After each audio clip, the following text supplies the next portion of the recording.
Hey everyone, sorry about that. For some reason, Ecamm doesn't like YouTube at the moment. Still got to fix that out. But nevertheless, we'll continue. I'm going to get Dan back on the line, see if this works with him. As I said, we're continuing on from last week. This is the official trade week. And he Hello, mate. Tommy Papley, he scores when he wants. How's it going? It's not so bad. How are we doing? We're going good. We're going good. Apologies for the technical difficulties. Let us know what the sound is like now. We're hoping that it sounds a little bit better. But good evening to you all. Dan, tell me a little bit about the shirt, because those who were on YouTube 5 minutes ago didn't hear about it. Oh, yeah, so Big Hull Kingston Rovers. This is my team in the UK, Super League.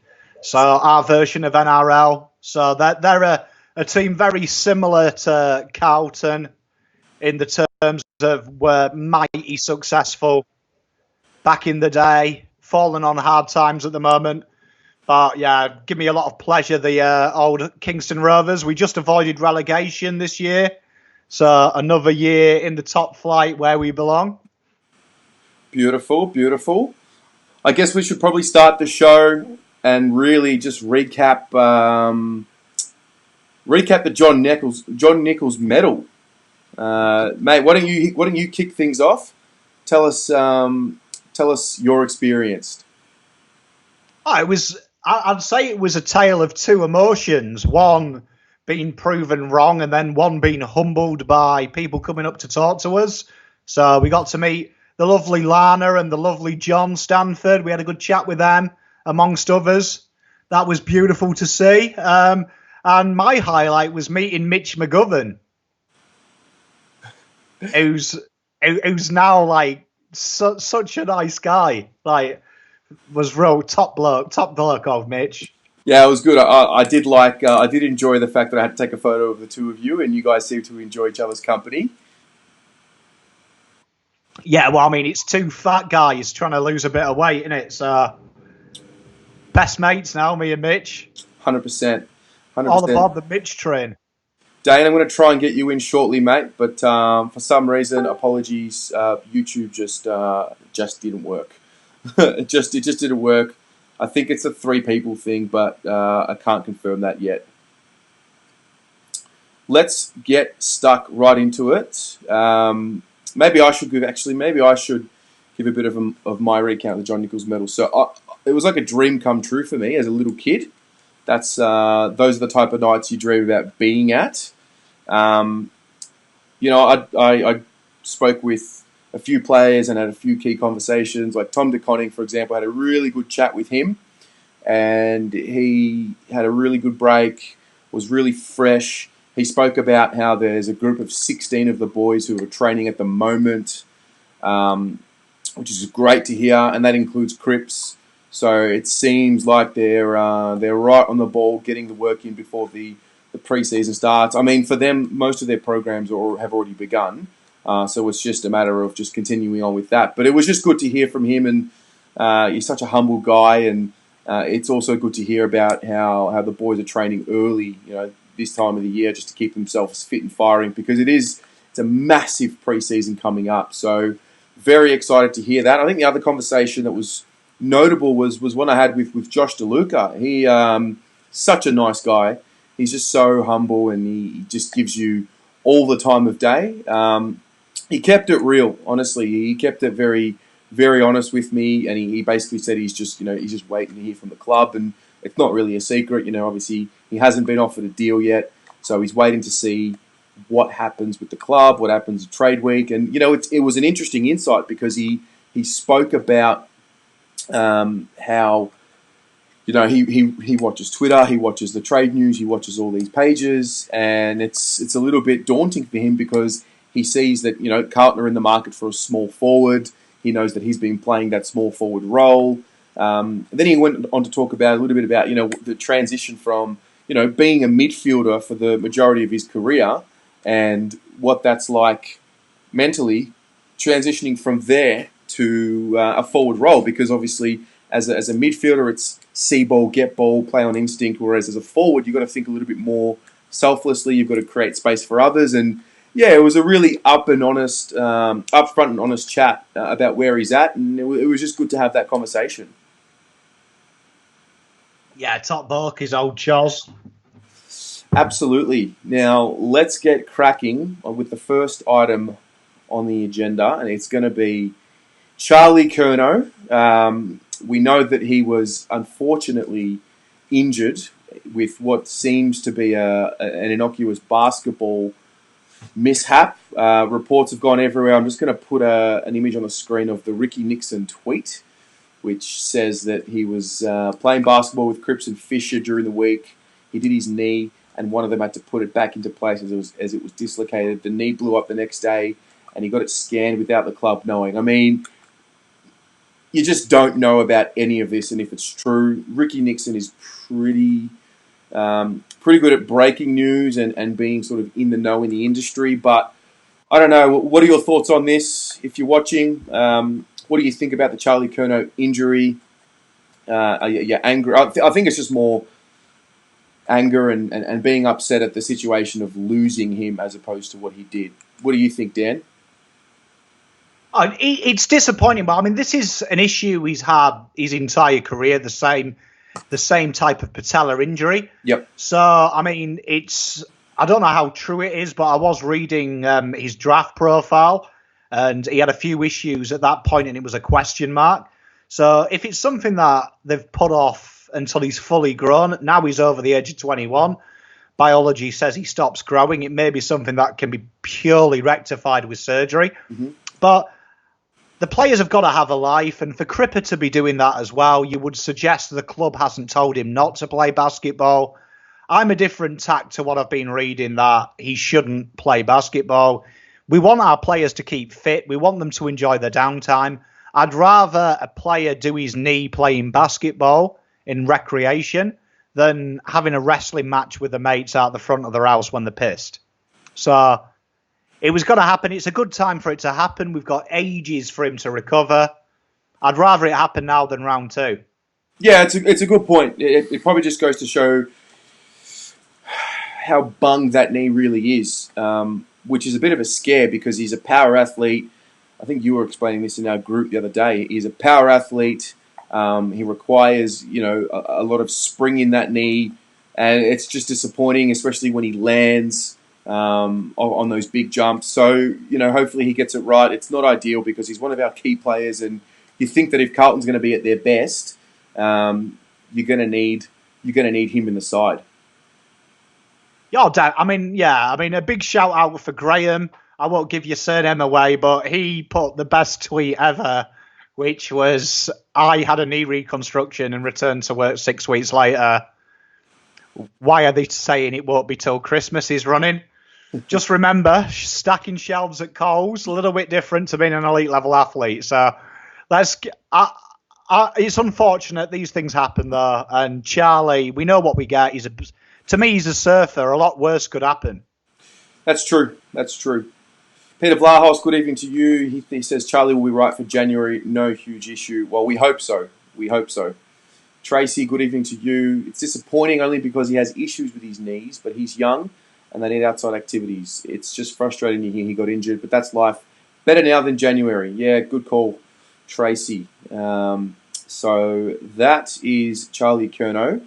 Let's move on to the next item. I was surprised about Charlie because he's the blue-eyed boy, isn't he? And he got quite a lot of hate. Yeah. I was surprised at that. Because I would have said Charlie's untouchable. Classic reaction from Carlton supporters. We're emotional. We get angry first, and then, we move on.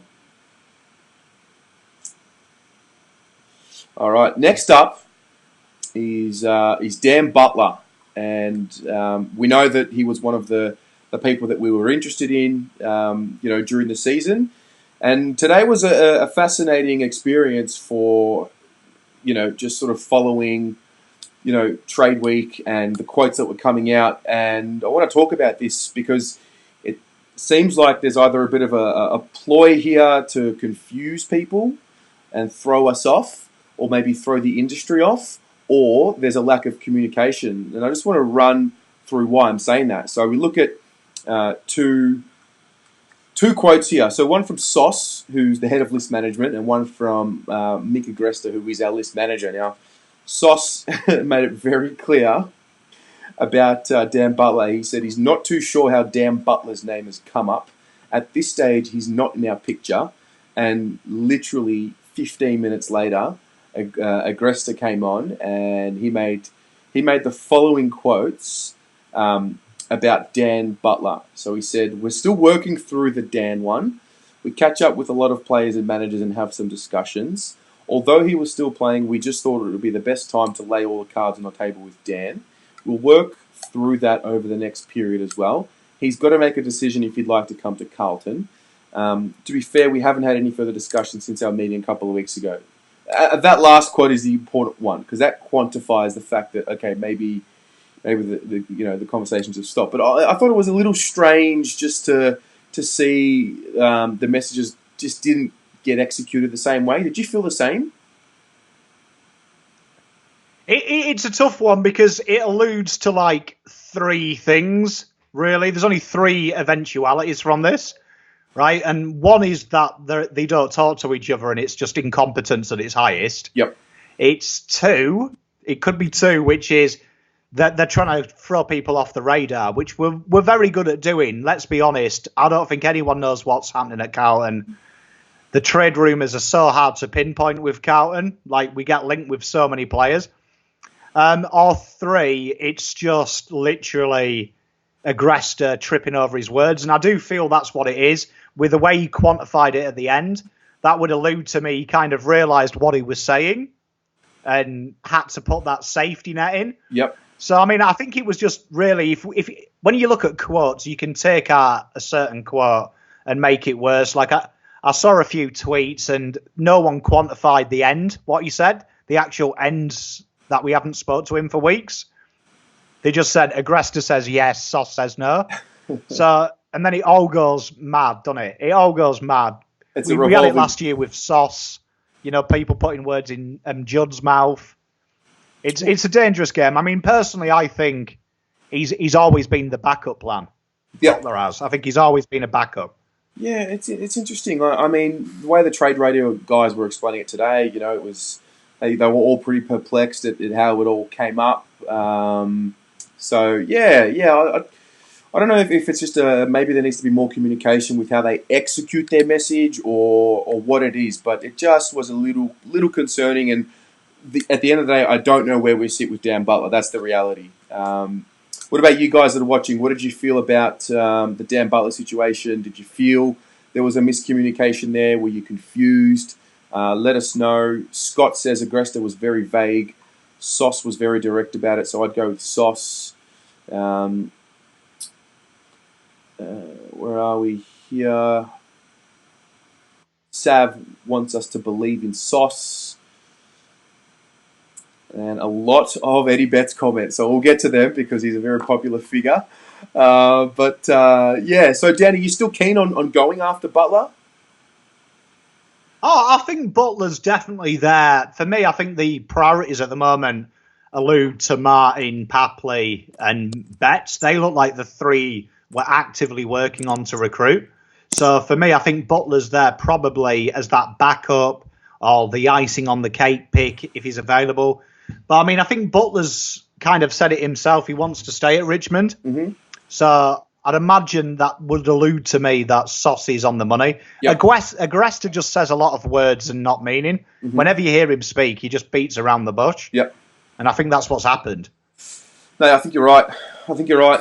Let's move on. I didn't want to address this because I didn't know how true it was. But Andrew Gaff, now the story goes, from what I'm reading, it started on Big Footy and it just kind of eventuated from there. But the story goes that apparently we could be lured into a 3-team deal which would net us Andrew Gaff. We would give up pick 9. They would use pick 9 to trade. West Coast would use pick 9 for Tim Kelly. I want to talk about it with you guys. I want to get a little bit of a gauge on what you think about this. Do you buy into this? I'm strictly not buying into this. I don't know about you. Dan, what do you think? Well, I mean, it makes sense, doesn't it? But I mean, I've been saying this all the time. I don't think we need another midfielder. I genuinely, I'm with Sauce on this. I back the midfield group in. I think it'd be nice if we could get a level of that type of player. But for me, I know there's a lot of talk about Papley's not worth a pick 9, but facts are facts. He's better statistically at this point in time than Cameron was when he went to Brisbane. And you've got to remember, Sydney have been a bottom 6 side for the last 2 years. Adelaide were a top 4 side when he moved. Mm-hmm. So to me, he's better at the point that he moved. So he's going to command a 10, 9, 8 type of pick. Mm-hmm. They know what the market is, Sydney, and they're going to get fleeced for Danaher. So for me, if we trade pick 9, I reckon you can kiss goodbye to Papley. Yeah, I agree. And you know, the other thing was, well, that was interesting. You and I and a lot of the audience have spoken about how we probably need to go get a midfielder to help out with Cripps, right? But both Sauce and Agresta today spoke about how, and I'll give you the actual quote. So Agresta said, "We're really confident with our young players coming through, and we really believe in our list. It's not something that's a real high priority, so that this is about targeting midfielders."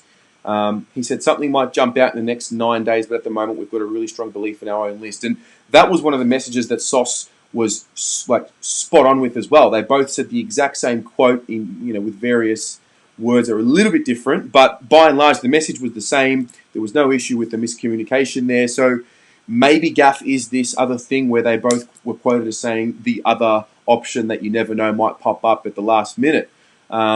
But it seems like, you know, our list management don't believe that we do need another midfielder, and they're going to back in our list. Sauce went on to quote guys like Setterfield and Matt Kennedy and whatnot about how they're going to develop into those players who we traded and recruited these midfielders to help Cripps. So I guess we do need to run the course with them. So that's probably why they don't feel and they didn't speak about how we needed a big-bodied midfielder. Oh, 100%. I mean, for me, I've been saying it all year. I back the midfield group in. It's the small forwards I don't. Yep. And you think we get a couple of quality small forwards. Mm-hmm. You've got 2 small forwards at the moment who are genuine midfielders who were just playing there. So you've got extra midfield stocks there as well. Mm-hmm. So, yeah, for me, Papley's got to be priority. But Gaff, you'd be stupid not to ask the question if he's available. But is he the inside contested bull we want? He's not really. No, it's true. He's just not. And again, we draft players. You know, we drafted Lockie O'Brien, and I know we don't like comparing Lockie O'Brien with Andrew Gaff, but we did draft Lockie O'Brien to be that outside midfielder. We've got quite a few of them in. You know, Zach Fisher could be one of them. Jack Martin could potentially be one of them. So yeah, it's going to be interesting. Oh, it's going to be an interesting trade period. It's going to be really exciting. I personally think there's a lot of twists and turns ahead for a lot of clubs. I think It's going to be a very topsy-turvy one. Mm-hmm. Absolutely. Let's move on, mate. The next item on the agenda is Tom Papley, our man. I will only be showing Tom Papley in Carlton gear because that's the only way we want to see him. So a bit of an update on Tom Papley. I guess let's start with Agresta. He said that Tom's indicated they'd like to get back to Victoria. We haven't had any discussion with the Swans camp. We're really respectful that he's a contracted player. Sauce said pretty much the same thing. A few variables here. So Tom Harley confirmed that Tom Papley did nominate Carlton today. He did confirm that today. He also did confirm that they hadn't spoken officially yet, which would eliminate that video that was sent to me on Instagram of Sauce meeting with what looked like Sydney's list manager. The other variable I want to bring up here, and those of you watching, please share your thoughts on this as I'll get your comments up. Are we worried now that we know Danaher has nominated? Are we worried about the Bombers being in play for Papley? What do you think, Dan? It makes sense when they want 2 first-rounders, and if they're valuing Papley in the 8 to 12 range, there's 1 first-rounder. However, I don't think that's Essendon's priority. I really don't, and I firmly believe that. I think they're very happy with their small group. They've re-signed a couple of smalls recently, so that says they've got faith in that group. I think their priorities lie a lot in a lot of other departments between a small forward. And I reckon that's why they want 2 first-rounders. They know that. Mm-hmm. So not really. I mean, I think it'll come down to us and North. But my worry is the longer we leave it, the more it might make a team like North, who maybe think they're out of the race, suddenly realise, tell you what, let's just put a motherload offer in. Yeah. That's my only worry. And the other thing as well, Rafa, you make a good point here. Do the Bombers need another small forward when they already have a strong lineup? The only reason why it's relevant now, you're right, they have a strong lineup and they've got small forwards, but Orazio Fantasia is rumoured to be, strongly rumoured to be leaving. So I think the natural replacement would be someone like a Tom Papley. So it's interesting. Some people, like Nathan, and this is very common, some people think that the Danaher deal is the cornerstone to us getting Papley. Others think that it's not. The reality is no one really knows anything, but I just want to get all the information out here and see what we think. I'll get through some of our comments. Please keep putting them through. I'll feature them here and we'll get through them as many as possible. Matty Bartlett says that we need to get Papley before Fantasia wants out. Very good point, further to just what I said. George Hewitt, nobody wants to play for the Bombers. That's another good point. David Willers has said this a few times. We've got Betts back. I'm not sure if that's been done just now or not, but we'll get to that. Peter Vlahas, the Bombers will focus on Dougal Howard, but Fantasia will go to Port. Dougal Howard's an interesting one. He captained the club this year at one point, so he's a very good player. Dane says that we spent time with Sydney today at AFL HQ, so that trade will happen. Just a matter of when. Sydney have inquired on Louis Taylor and someone else. Interesting. Yeah, Louis Taylor and what's his face, isn't it? The Dan Butler. Oh, okay. Well, there you go. That would make sense after the comments I heard from SOS today. Mansour thinks that the Bombers have too many small forwards. They might need to replace Fantasia. That's the only thing. Jesse Carter, good evening to you. Essendon are more likely to go for a midfielder or Jack Martin. Yeah, that's a good point. Sean Costello, they'll be needing to replace Fantasia. Bryce thinks that we can't pay overs for Papley. First round pick I'll concede, but not giving up a first and second round pick. I agree with that. I still think pick 9 is the pick, the straight swap. Dan, are you in that camp? I don't think it's never been mentioned, though, 2 picks for Papley. Yeah. Like, the common consensus is pick 9 will get the job done. And for me, you can't argue that. Historically, small forwards with his stats go for 9, 11 and 12. So, for me, it's a no-brainer. Like, you've got to pay it. You've got to pay it. Yep, absolutely. So that's the update on Tommy Papley. The next bit of news I want to get through is, I heard this only moments before jumping on the live, is that John Barker has actually extended his contract at the club. So John Barker has been an assistant coach for a while now. And I thought he was gone. I mean, I thought there was interest from other clubs. He's been at our club for a while. I guess, there are positives to this, obvious positives, in that he knows the group pretty well. And, continuity is a good thing generally in professional sport. So, yeah, mate, what do you think about Johnny Barker? And what do you think in the audience about John Barker? It makes sense. The players love him. There's about 6 or 7 players in the last year have mentioned Barker and his influence on their career.